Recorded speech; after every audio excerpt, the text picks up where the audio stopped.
ยังพระติรัตนแก้วเจ้าตั้งสามประการอันมีพระพุทธพระธรรมพระสงฆ์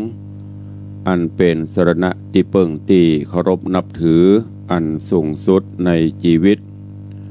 ขอกราบคารวะแตบไตไวสาปารมีธรรมประเดชพระคุณหลวงปู่พระเทพโกศล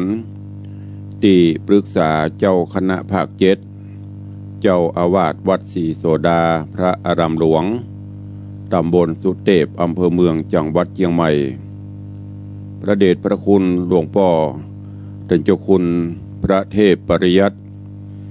เจ้าคณะจังหวัดเชียงใหม่เจ้าอาวาสวัดเจ็ดยอดพระอารามหลวงตำบลจ้างเผือกอำเภอเมืองจังหวัดเชียงใหม่ตลอดจนพระมหาเถรานุเถระเจ้าคณะพระสังฆาธิการภิกขุสงฆ์สามเณรจุตนจุวรองค์โดยความเคารพเจริญสุขเจริญปอนปออกแม่ออกศรัทธานาบุญตินจองห้องวัดจุหนุ่มเท่าใจยิงก็ขอน้อมต้อนรับทุกท่านเข้าสู่รายการมรดกธรรมกับเมืองทางสถานีวิทยุกระจายเสียงพระพุทธศาสนาแห่งชาติและสังคมคลื่นเพื่อการศึกษาพระพุทธศาสนาและวัฒนธรรมคลื่นพระพุทธศาสนาและจริยธรรมส่งสัญญาณกระจายเสียงจากสถานีวิทยุวัดฝ่ายหินตำบลสุเทพอำเภอเมืองจังหวัดเชียงใหม่สถานีวิทยุวัดหนองกายตำบลสันปะยางอำเภอแม่แตงจังหวัดเชียงใหม่สถานีวิทยุบริการสาธารณะวิทยุ CM77 วิทยุอินเทอร์เน็ตล้านนาสถานีวิทยุพระพุทธศาสนาจังหวัดเชียงรายและสถานีวิทยุพระพุทธศาสนาและจริยธรรม FM 96 เมกะเฮิรตซ์ตลอดจนวิทยุชุมชนเสียงตามสายหอกระจายข่าวตามวัดตามวาตามหมู่บ้านต่าง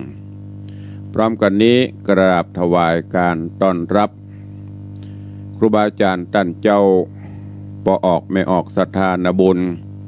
ที่ได้เข้ามาติดตามรับชมรับฟังทางเฟซบุ๊กไลฟ์สถานีมรดกธรรมวัดวังสิงคำตลอดจน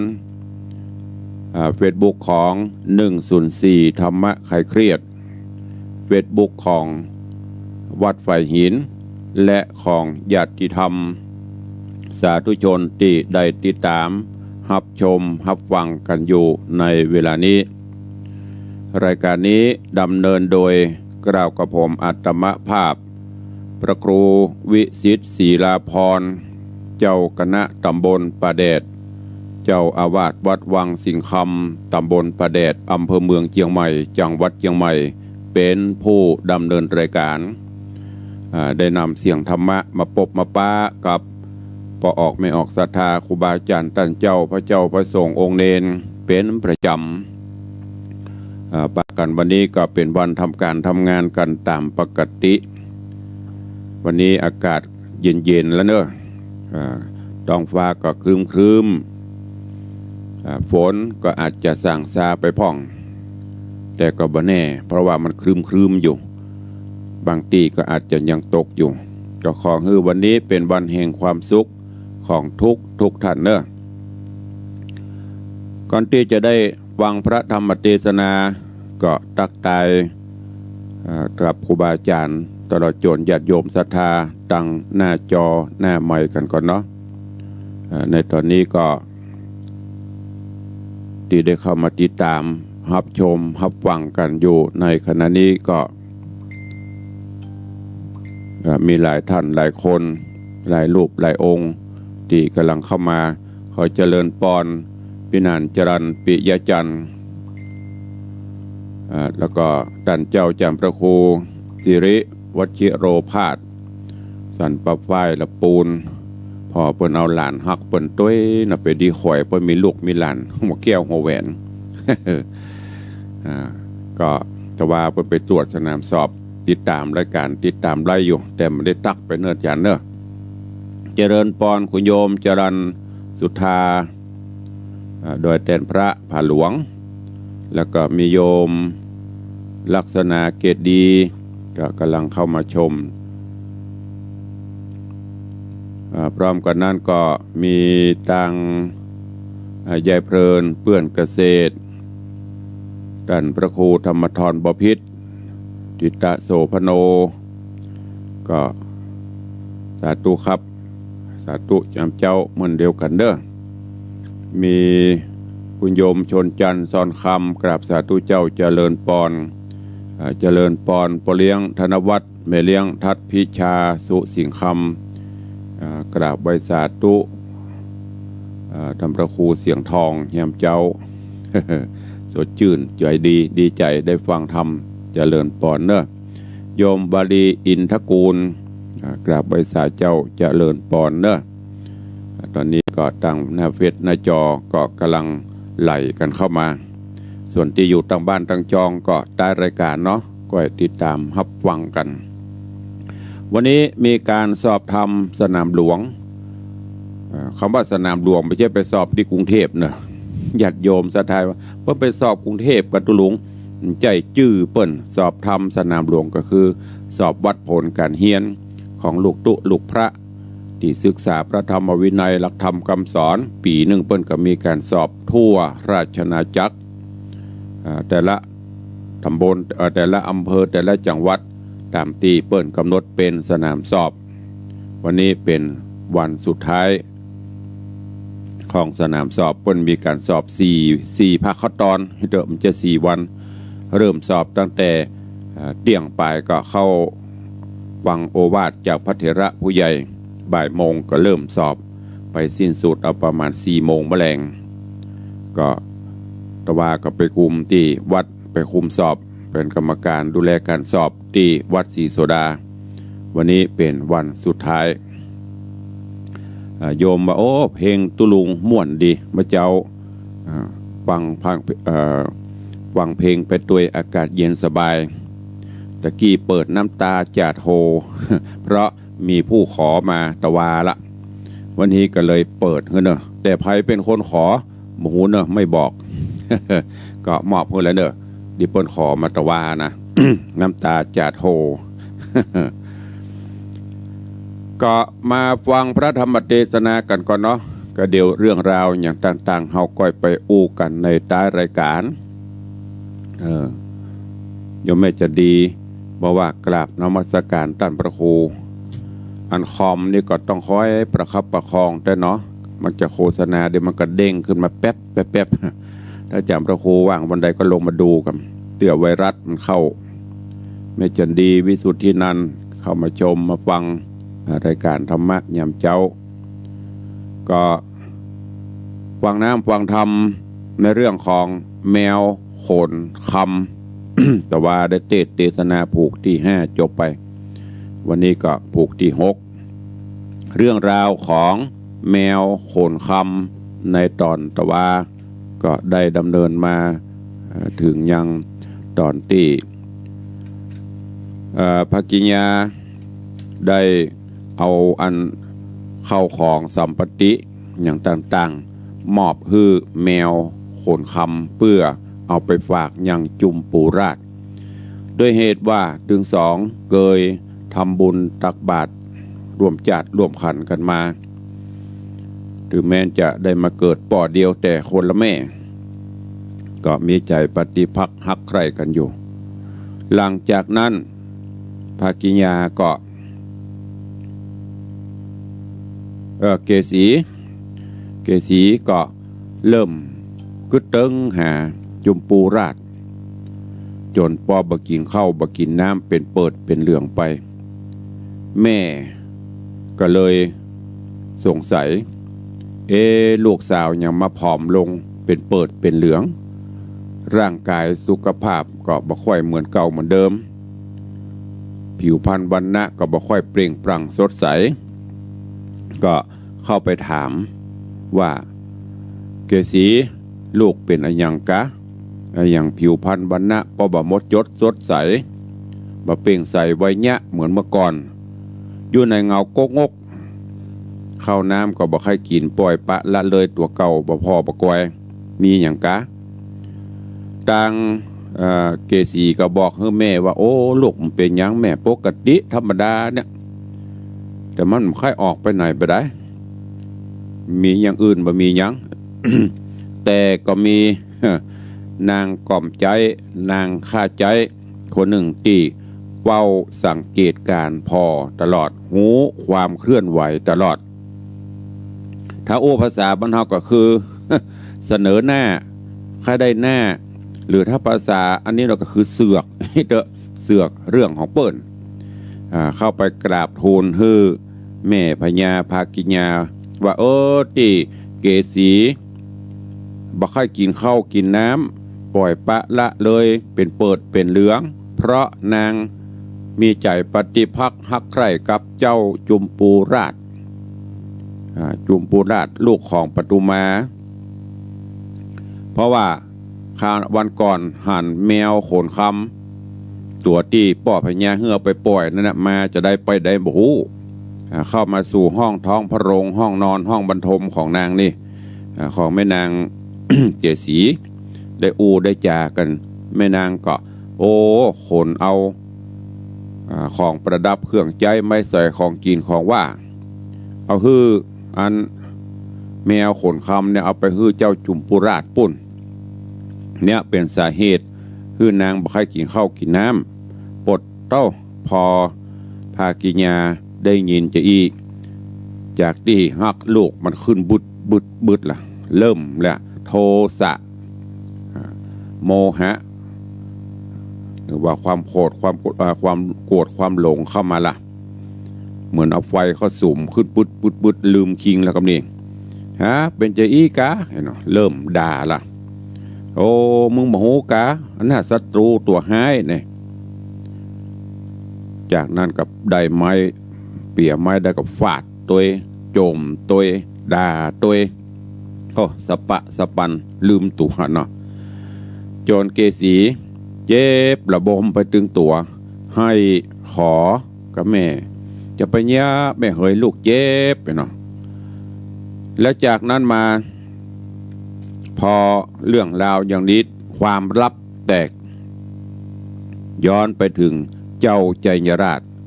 น้องสาวของเกษีหูข่าวว่าศัตรูกู้อาฆาตเฮายังบ่ตายแต่รู้นี้ยังมีชีวิตอยู่กะก็เอาเรื่องนี้ไปบอกให้ป่อพญาแหมป่อพญาก็โคดเอาแหละนี่ต่างคนต่างโคดประสุมจุ่มนุมกันตึงหมู่ล่ะก็เลยจะยกกองทัพยกโยธาไปปราบไปกำจัดอย่างจุมปูราชและกับแมวขนคำอย่างที่อยู่ในป่าปุ่นเรื่องราวจักเป็นจะได้ติดตามฟังกันต่อไปอันเนี้ยญาติโยมทั้งหลายการบ่ฮื้ออภัยบนว่าการฮื้อทานที่สุดยอดที่ประเสริฐสุดก็คืออภัยทานโหดกันมามีเรื่องมีราวอย่างกันมาถ้าเฮาบ่ฮู้จักฮื้ออภัย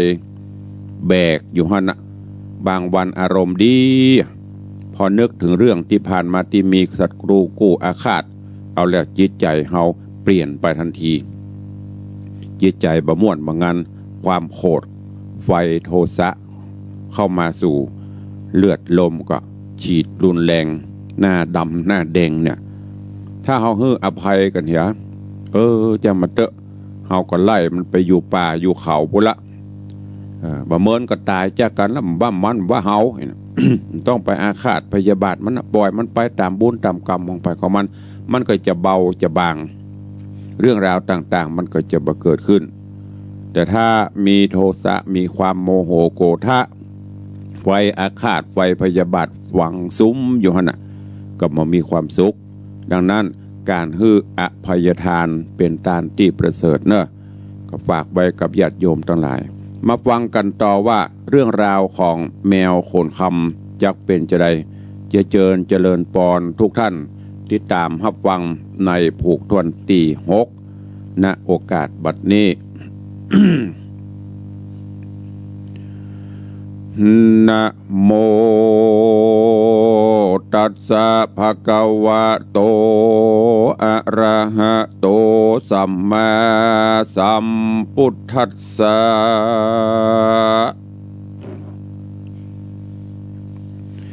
ตะตาปาหุจัตโนอโหสิสาทะโบดุราสัพปุริสะตังหลายตั้งยิ่งใจหนุ่มเทาศรัทธาเก้าเจ้าจุมอันมีใจหุ่มตื่นเต้นบ่วางเว้นตั้งตานศีลเจียงคัน58ได้โกดแขวดเป็นรายย้อนใจไม้ใครพรากฮือโป้นจากสงสารเถิงนิพพานเวียงแก้วฮือหายแล้วเครื่องกาจริงได้มาพร้อมหมู่อยู่ฟังธรรมจุงได้จำบทบาทอย่าฮือได้ขาดสูญหายอันพระมุนีนายที่ไว้เทศนาไว้เมินมาว่าตะตาปาหุจะโนดังนี้เป็นตนที่สืบตนโดยไปบานี้เดเตนา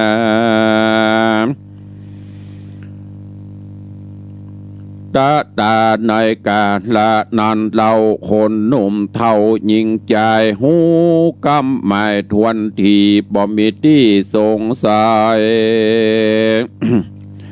ว่าเต้าห่อใจโยดอาจ ว่าเต้าห่อใจบาปกราจักไปฆ่าลูกตนเขาจุคนโศกไม่ร้องร่ำให้จะคายว่าเป็นสันได้ดังอีแต่ก่อนกี่เดิมตีบอกเคยมีมาก่อนในห้องบ่อนเมืองเฮาเต้ากวงเมาปันบากันผีกับผี5ใดจาหรือมีไผ่มาสุยเป้าเฮือเต้าเจ้าหลังหลงเข้าดอนดงป่าญาหมายไปคาหนอพุทธาเจ้าป่ารามวลหมู่พ่องหนีไปอยู่ต่างดาวโค้งเขตเต้าแดนไกลพ่องอยู่ดงไพรป่าไม้ส่วนเมืองเต้าไทยปราณสีดูมองขี้เปล่าวางคนปอห่างมองผ่าน53ร้านบอดใดเดือดน้อฮ้อนไข่ปุรีก็มิงหันเล่นนาตีนี้จากวันนาจะเล่าถึงอย่างเต้าเจ้าปราณสี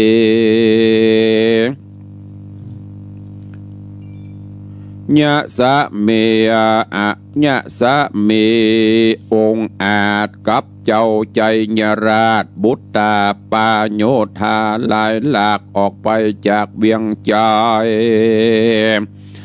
ด้านดงไพรป่าไม้ดังกล่าวไว้โหนหลังอัฏฐยังไปแจงพระจิงแสงเตสนาว่าตตาลาจะเตวะใจญาอัสสะโกทะโยธา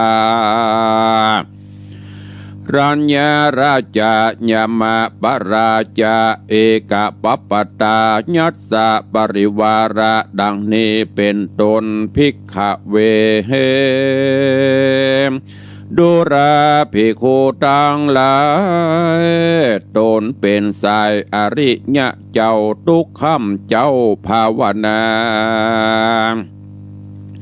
สละตัณหาเสี่ยงขาดส่วนว่าเต้าราชปราณสีขี่มาตัวดีตัวกระออกก่อนนานำปนส่วนว่าต้นบาปเจ้าคือเจ้านอนเนาใจญราชก็ได้มาขี่มาอาจอัสดรจากนครแก้วกูบายนาสู่ดงรีโยธามีอ่านร้อยเตียวเป็นถอยเป็นสายถือดับภายเทียนกล้า หอกดาบกว่าคมจัดเข้าถือมานั่นใส่ย้อนเต้าไทยขับจะบ้านนาเขาน่านำใครปอกไว้หน้าออกคืนลาง กลัวเต้าตาปังหยับจ้าอาจอย่ากล้าเอาตายจริงจำไม่ด้านกว่าเตียวเข้าป่าดงไพรกันข้ามในยังจอดกันเก่งรอดเตียวโหนด้านไพรโซนป่าใหญ่เพื่อเสาะใสสะแหวงหาหนอพุทธาบุญกราเพื่อจักฆ่าเป็นผีหลายวันดีเสาะใสบ่หอนใดจักหานดอยดงตาหันลืบจันเสาะสอดดันไปแม่ย้อ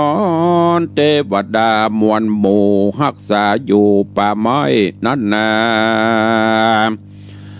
ได้บังตาไว้นะนำบ่ฮือเต้าหอกคำหยาบจะหันดอดลาโปติญาณเต้าผู้บานยศอาจป่าอมบัตโยธา เตียวตั้งมาหิวหอดก็ยังจอดเศร้านอนกลางดงดอนป่าไม้ก็มีหันและนา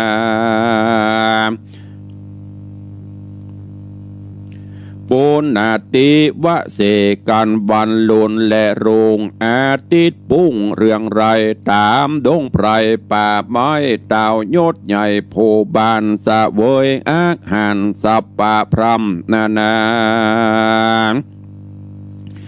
เต้าปาราบอจาก็ขี่ม้าตัวดีส่วนเจ้าบาปมีใจญราชก็ขี่ม้าอาจเตรียมตนมูรีปนไล่แหล่แวดล้อมแผ่เป็นสายรีพันภายสอดลาไปตามป่าดงตันดอยผาจันลืบจันเป็นผาลั่นโดโองามไม้ดงรามสูงใหญ่กิ่งการไขว้ตาขาตั้งอุกหนาห้อมหวยเฮโอลิงจ้อยดงรียะทานและมีเมื่อใดดังอันตะตาในกาละนั้นเล่ายังมีเทวดาเจ้าบุญแน่อันรักษาป่าไม้หันเต้าบับใบห่อจานจากมาฟันลาบสาเจ้านอดลาตัดสะปนก็เนลเมโตโฮนบ่จ้าเป็นกวางป่าโดองดำคนเป็นคำว่าวังพอเป็นดังคำขาแล้วพดมาตอนนาแห่งเจ้าฟ้าปลาณสีเจ้าปุรียศใหญ่เล็งหันใส่กวางคำงามหน้าน้อมพาเสดตันหาเกิดเร็วไวก็มีใจใครใดนำเมื่อไว้ปุรีเต้าปาราณสียศอาจก็โอกาสขี่ยามบอกเสนาฮือได้เวทไว้ยับฮือได้กวางคำการกวางโด่งดำตัวนี้พดออกที่คนใดอาจญาน้อย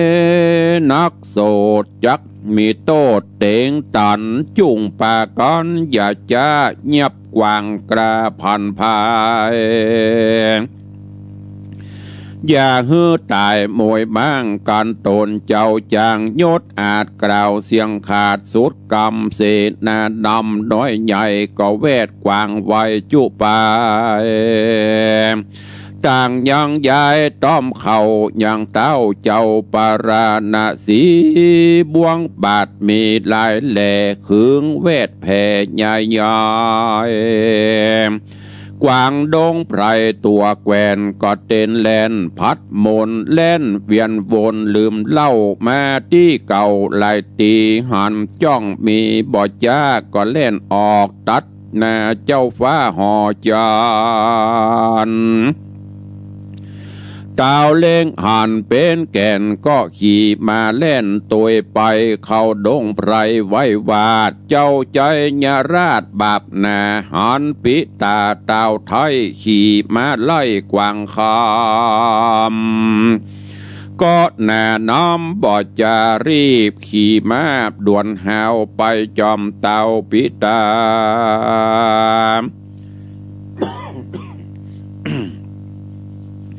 ส่วนเสนาหนุ่มเท่าหันเต่าเจ้าห่อใจไล่กวางไปบ่ย่อนหายเข้าบ่อนดงตันก็ปากันบ่จะรีบขี่ม้าตัวไปก็มิงหันแหละนะเทวะสังขโยโหโอโหโอโอส่วนว่าเทวดาตนบุญกระอันกระเปดหน้าเป็นกวางกันเล่นนำตางเมื่อก่อนลัดสู่บ่อนดงดานก็อันตรธานหายกว่าหนีเข้าป่าหายไปส่วนเต้าห่อใจยดอาจป่าเจ้าใจญาราชบาปใบขี่มาไล่พัดผ่านเข้าโดงตันเถื่อนทำไก่ยิ่งล้ำโดงขวางไล่จอมกวางบ่ย่อนเข้าสู่บ่อนดงหนากวางหายตาไววองบ่หูจ้องต่างดอยสอดไปลืมเล่ามาตีเก่าลายโหนกลางไพศาลหายกว่าบ่หูสอดละต่างดอยดาวห่อจะให้ยศอาจกับเจ้าใจราชบุตรตาตกดงนาเดือนทองแดนเตดต้องไพรโซนบ่หูโหนเหนือไตตกออกไข่ต่างใดเต้าห่อใจยศใหญ่ขันนิงไข่ไปแม้ว่าจุมเสนาม้วนหมู่อันหลังลู่เป็นสายจักผ่านภายจอมกว่าสอดลาดตัวมาหรือไกลกลาปีกปอกไว้นาออกคืนสู่ยังที่อยู่ปุเรดาวปาราณสียศใหญ่ข้าหนิงไข่ในใจยินสงสัยแต่เล่าว่ากวางเป็นเจ้าคนคำงามแนะนำใจจะเล่นเข้าป่าหายตาเรือยักษ์ขาปลายเพศแถลงเป็ดเป็นกวางเล่นนำตังก่อนหน้าหมายกับว่าตนกูหรือตนบุญจูเทพเต่าภาพแผ่นดาวเมืองโบนสู่เมืองคนโลกลาที่กลางป่าโด่งดำเป็นกวางคำตัวใหญ่ฮือกูไล่จอมลังไปจวบยังเปราะไปจวบยังนอละได้ลาบสาบฟันคอเต้าสอบอบาบใบขาดนิ่งควายหลายประการก็มีหันและนาส่วนว่าเศษนามวลหมู่อันหลังลู่โดยมาบอดตันพญาเจ้าฟ้าเหตุว่ามาตัวอาจแห่งเตาราชธานีเป็นมาดีผาเสดฝีตีนเลิศนำนาแถมประการหนึ่งนาเต้าไทยหันกวางป่าไม้โคนคำก็ขี่ม้านำไปก่อนบอดละย่อนตัวไปเสนาในอาจกระอันขี่ม้าจอมหลังบอดตันยังเต้าเจ้าเข้าป่าเศร้าหายตาเขาปรึกษากล่าวอูว่าจักไปสู่แดนใดหากจักไปเสาะไซก็กลัวเต้าไทยปีกปอกไม่แน่ออกปุเรจากเนี้ยสันได้ดีนั่นเล่าจักอยู่ป่าเศร้าดงดานก็เมินนานใจเจ้าเสนากลาตั้งหลายเบิกษาหมายกล่าวอูก็ปิกปอกสู่ปุรีก็มิงหันและนา ตาในกาละนั้นเรายังมียักษ์เท่าผีพรายมีชื่อหมายบอกไว้ว่ายักษ์ใหญ่วรุณกราชอยู่อาวาสทำกวางที่จิมคังป๊อปปตา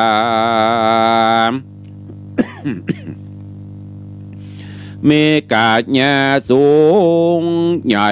ล้ำต้นไม้โด่งตันมันเล็งหันเจ้าฟ้ากับเจ้าบาปกระใจยราชขี่ม้าอาจพันพาย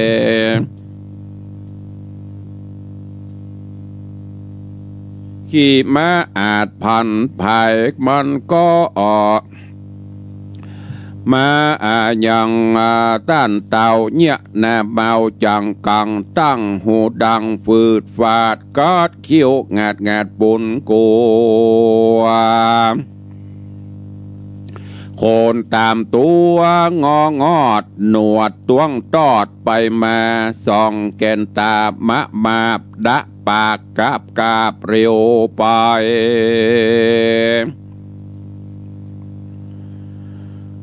โคตัวไหล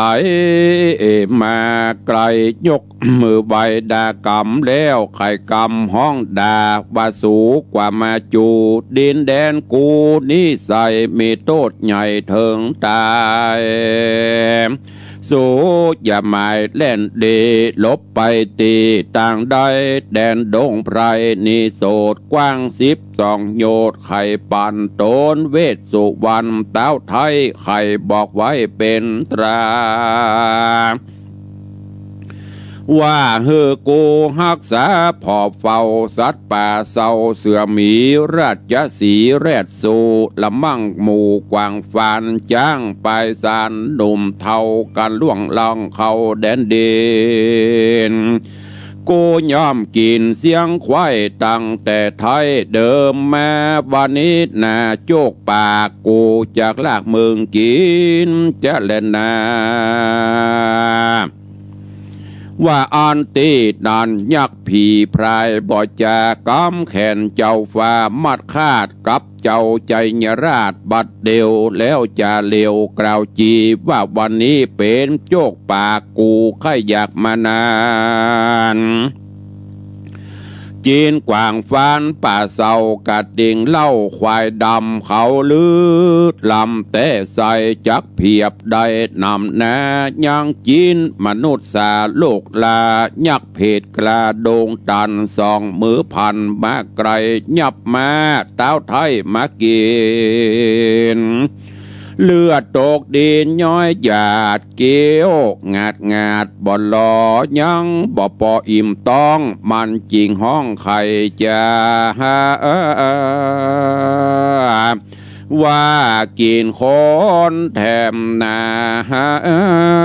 เลี้ยงใส่จักหล่อไว้คนเดียวยักษ์ดงเขียวปากกว้างจะกล่าวอ้างไข่กำเต้าหอกคำยศอาจได้ยินยักษ์ห้าวหาดจากไข่ก็สะดุงก็มีใจสะดุงสติฟุ้งเลือลายสันระสายทะทาบเหงื่อย้อยอาบเต็มตัวเต้ายินกลัวแต่ใส่ริร่ำให้ปริเวทนาก่อนสติขึ้นมาดังอันขานิ่งซ่อนยาวไกลว่าจากเนี้ยสันใดนั้นโสดบ่หือยักโหดกินกูขานิ่งดูทีท้อยว่าจักเอาคนใหญ่น้อยมาขังเหือยักตาปังกินก่อนคอพัดผ่อนไปนานเต้าผู้บานบาปใบเกิดใจใดเป็นไม้ก็บอกยักพรายเพศเท่าก็มีหันเล็ดนานิธิตังขีญาสั่งวันนาวิเศษจาห้องเหตุธรรมเทศนาแมวขนคำผูกทวน6ตอนที่1ก็บังโกมโสมเรศเดชแมวโขนค ลำดับลำดามาถึงยังผูกทวนตี6ตอนที่1โป่งวางไว้เต้าอีก็เนาะเดี๋ยวก่อยติดตามกันไปเรื่อยๆมีหลายผูกหลายตอนอยู่ในตอนนี้ก็กำลังมาถึงยังป่อพญาเมืองจำปาพร้อมกับเมืองปราณสีพร้อมก็ด้วยใจยราชได้เกณฑ์โยธาอมาตย์เพื่อที่จะไปปราบไปจับไปยับเอาโพธิสัตว์เจ้าจุมปูราชและแมวขนคำที่ในป่าเพื่อที่จะกำจัดเสี้ยนน้ำต่างๆคือสะสมแก่ความโหดความเกลียดยกทัพโยธาไปกันเป็นหมู่เป็นจุมพอใกล้ถึงป่าปรากฏว่าเตป่าอาหักเจ้าเปิดก็มาเกิดมากางกาตลอดจนเปิ้นห้องว่าบังตาบ่ฮือได้หันอย่างโพธิสัตว์เจ้าจุมปูราชกับแมวขนคำแล้วหลังจากนั้นยังได้แถลงเป็นกวางคำออกมาหลอกมาล่อถึง2ป่อลูกด้วยความละโมบโลภหันกวางคำก็แค่ได้แล้วก็ความโหดความเกลียดครับจุมปูราชก็มีแต่ว่าหันความสนใจไปข้าได้กวางนักกว่าสั่งเสนาอมาตย์ล้อมบ่ฮือกวางคำพดออกไปพดออกตัดที่ไผ่มีโตดปรากฏว่ากวางสมไปพดตัดที่พญาอยู่เอาจำเป็นต้องไล่จับไล่ยับเจ้าใจยราชหันป่อไล่ตัวกวางก็เขียนม้าไล่ตัวจนกระทั่งรับเหลี่ยมเขาลำเนาภัยไปยักษ์ที่แถลงเป็ดเป็นกวางก็เลยออกมากายกับเป็ดเป็นยักษ์เป็นยักษ์เพื่อที่จะปราบปรามต่อแฮมซึ่งในตอนนี้ยักษ์ยับม้ากินไปกินใจยราชกินใจยราชไปเหลือแต่พญาก็นี่โตดถึงตัวความตายมาจะถึงใกล้ละสั่นยงกลัวละพอประสบกับตัวเก่าอันเนี้ยที่เปิ้นว่าเวลาเปิ้นมีเรื่องมีราวบ่จะเรื่องจะราวของเฮาซ้ำเติมเสริมแต่งใส่ไข่ใส่นม สะสมแก่ใจพอมาตกใส่ตัวเก่าเอาแล้วจำนี้จะมีวิธีแก้ไขจะได้สั่นยงเกิดความกลัวตาย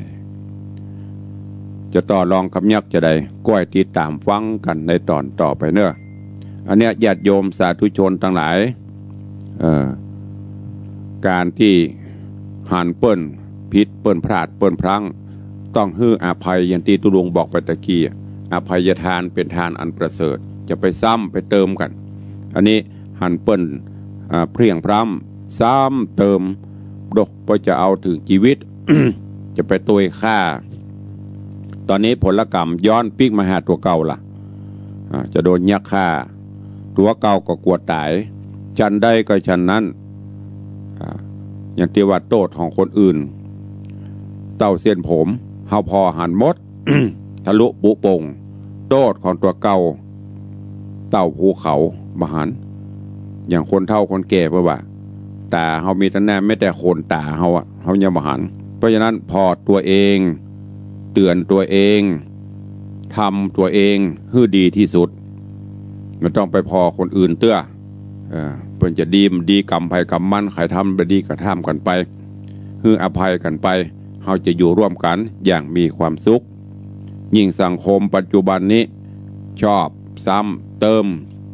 ชอบเสริมแต่งเปิ้นพลาดเปิ้นพลั้งอย่างไปบอกว่าวงการได้มีสปะที่เราพอข่าวแทนที่จะให้อภัยแทนที่จะหาวิธีช่วยกันแก้กลับกลายเป็นไปซ้ำไปเติมไปเหยียบไปย่ำถ้าผลกรรมนั้น หรือว่าผลนั้นบังเกิดกับเราจะคิดจะได้เราจะเปลี่ยนจะได้ฝากไว้กับทุกท่านตัวเนอะวันนี้ก็มอกปอควรแก่กาลละเวลาก็เดียวก็จะได้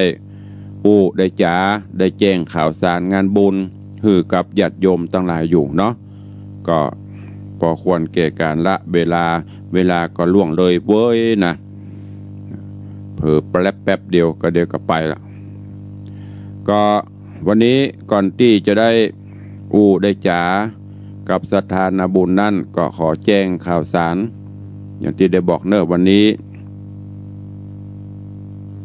ก็มีงานสอบธรรมของพระเจ้าประสงค์ลูกพระลูกเนนเฮาก็เป็นวันสุดท้ายละใครจะไปร่วมถวายน้ำปณะถวายภัตตาหารเพลก็เจริญปอนเจิดเนอะสนามสอบอำเภอเมืองมีที่วัดเชตุพนวัดพระสิงห์และวัดศรีโสดาส่วนอำเภอต่างๆนั่นก็ประจำวัดที่ต่างอำเภอเปิดกำหนดเนอะติดตามข่าวสารเอาขอเชิญร่วมงานบุญกฐินของวัดฝ่ายหินซึ่งอยู่ในความอุปถัมภ์ของมหาวิทยาลัยเชียงใหม่เปิดได้กำหนดการทำบุญทอดกฐินสามัคคีขึ้นในวันเสาร์ที่30 ตุลาคมแถมเมื่อกี้วันแล้วเนอะที่จะถึงนี้วันเสาร์ที่30 ตุลาคมเนอะเวลาบ่าย2 โมงที่วัดฝ่ายหินหลังมอท่านผู้ใดมีเจตนาจะไปร่วมบุญกุศลก็เจริญปอนหรือบ่ได้ไปหากให้มีเจตนาร่วมก็โอนไปทางออนไลน์โอนไปทางธนาคารได้เนอะบัญชีของวัดฝ่ายหินธนาคารไทยพาณิชย์บัญชีเลขที่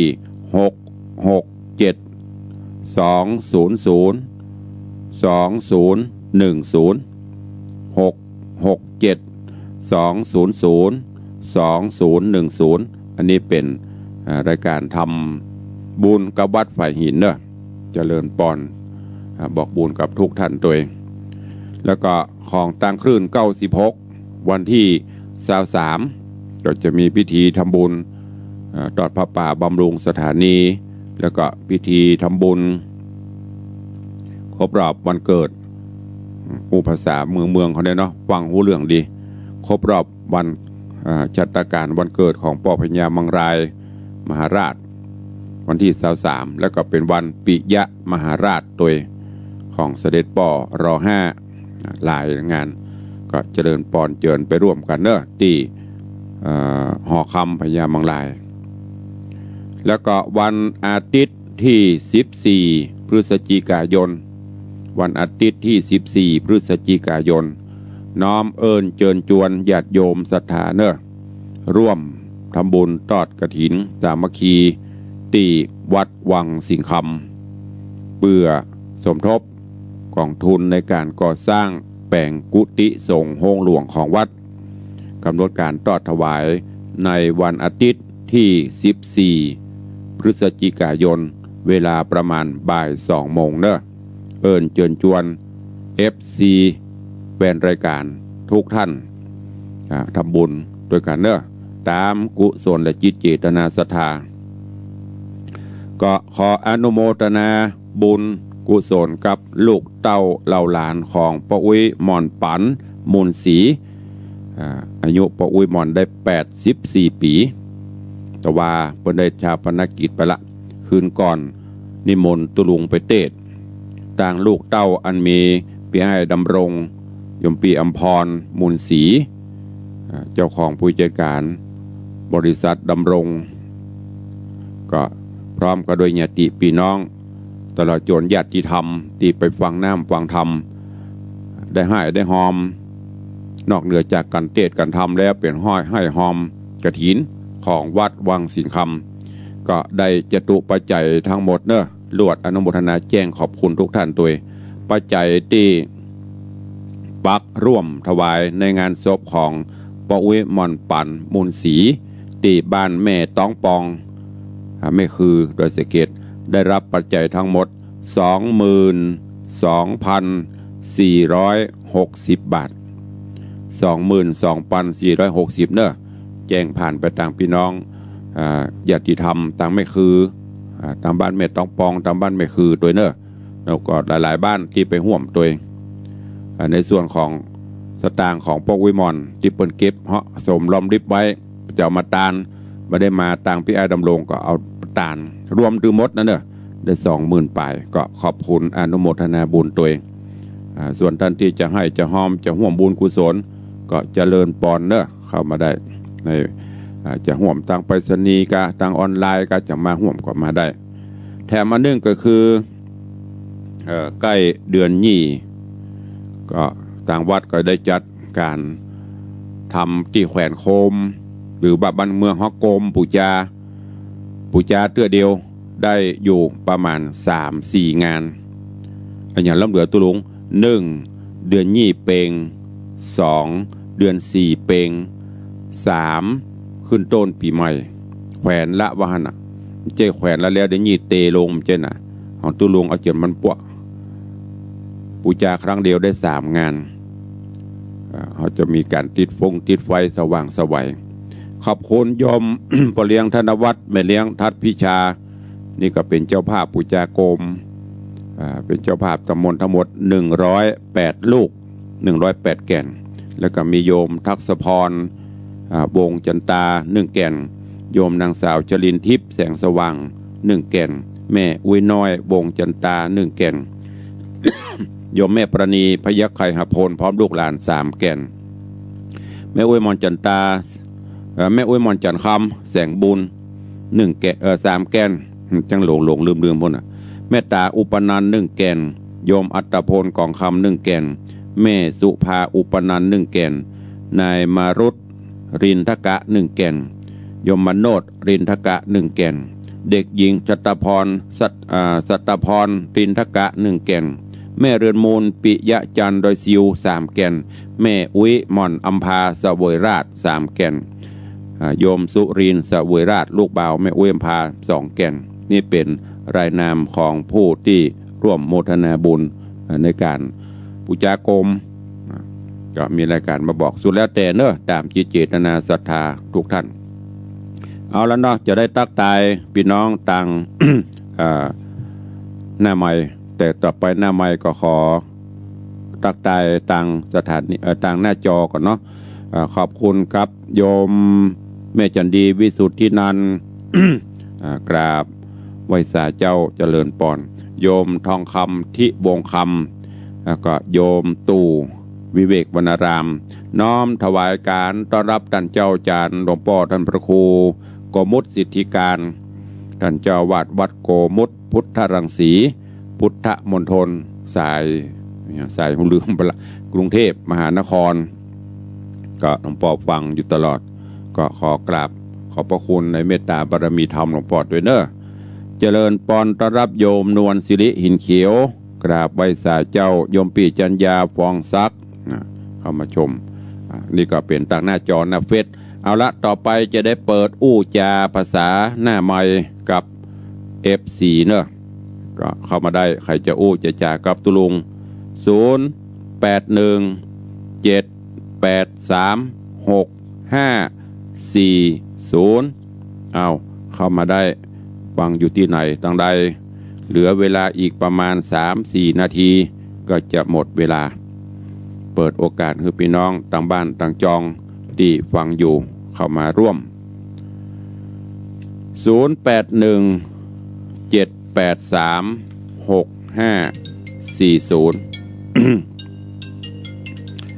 เจริญปอนป่อเลี้ยงธนวัฒน์สุสิงคำครูบาท่านเจ้านักศิลป์นักบุญเป็นเลิศได้มาดูมาชมนั่นว่าครูวันนี้เสียงชัดเจนดีครับดีแล้วแปลกก็ไม่เลี้ยงให้แสบไม่เลี้ยงให้ไปเฝ้าพระอินทร์พระอินทร์มันลูกเด็ดมันเย็นเนี่ยนะมันเย็นชุยรับม่วนหรอ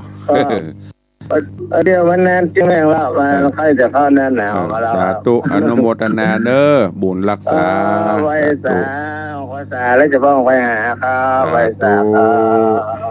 ขอบคุณโยมปเลี้ยงธนวัฒน์สุสิงคำไม่เลี้ยงถ้าจะเฝ้าพระอินทร์กะ หลับลืมตื่นตุลุงไอ้โมลุกเด้อไม่เลี้ยงเด้อลุกได้ละเด้อ6 โมงป่ายจะ7 โมงละ ซักผ้าอยู่บุกก็ขอบคุณทุกกำลังใจโดยเฉพาะกิตติศัพท์งานบุญกุศลตุลุงได้ประกาศไปกูเจ้าของปเลี้ยงแม่เลี้ยง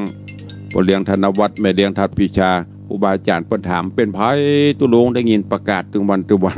กับผู้มีบุญบารมีสร้างสมบุญกุศลเจริญปอนแม่ศรีนวลแล้วแม่จะเอาโคมแขวนน่ะแม่อุ้ยหมอนบดดวงในจวนทองครอบครัว3 แก่นเดี๋ยวหลังไมค์เข้ามาเด้อสาธุอนุโมทนาแม่ศรีนวลลันจวนเป็นเจ้าภาพโคม3 ลูก 3 แกนเดี๋ยวหลังไมค์แจ้งเข้ามากันจะไปปุ๊บก็แจ้งเต้เนอะรอสักกรรมพอตุลุงจบรายการนะตุลุงต้องปิดเครื่องนะก็เดี๋ยวงงหมดเครื่องไม่ได้ปิดก็เดี๋ยวไอ้ภาพมันจะหลุดออกไป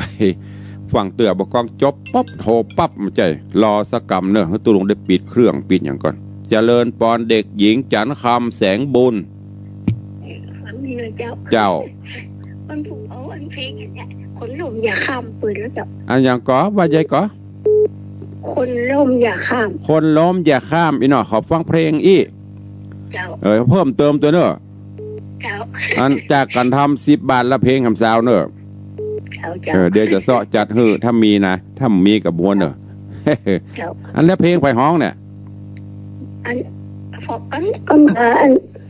อย่างก็สมยศกับอย่างหูเจ้าประจำชื่อคนห้องมาได้อีประจำชื่อตุลุงเตี้ยทำได้ว่ะได้จ้ะนั่นแหละฟังจริงวันเดียวจำได้สาธุเดี๋ยวจัดให้20 บาทสาธุอ้าวเจริญปอนสิงห์เหนือฮัลโหลโอ้ว่าได้บาดักปิงได้ยินก่อนเอาบาดาเจริญปอนสิงห์เหนือเอาโกม9 แก่นเนี่ยเดี๋ยวถ้าไม่กระถิ่นไม่ไปไม่ตามที่เลยเดี๋ยวแม่จันดี9 แก่นเจ้าสาธุอนุโมทนานะแม่เนอะขอเพลงนิราศเวียงพิงเนอะอันแหละ2 เพลงฟังผู้ทำไปรายการเพลงบ่เจ้าได้เลยเดี๋ยวจัดให้เจ้าสาธุ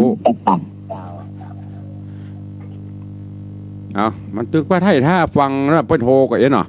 เจริญปอนเจ้าสาธุเจ้าฟังเจ้าอากาศเย็นสบายดีสาธุอนุโมทนาเจริญปอนสาธุเจ้าเวลาเลยไปแล้วเนาะ2 นาทีละขอสุมาอภัยตัวขอบคุณอันอย่างยุ่นยันนี่พอหน้าจอดินยุ่นยันนี่เป็นอันอย่างหมูเอาว่าไปเนอะเปิ้นมีหน้าที่แปลงก็แปลงไป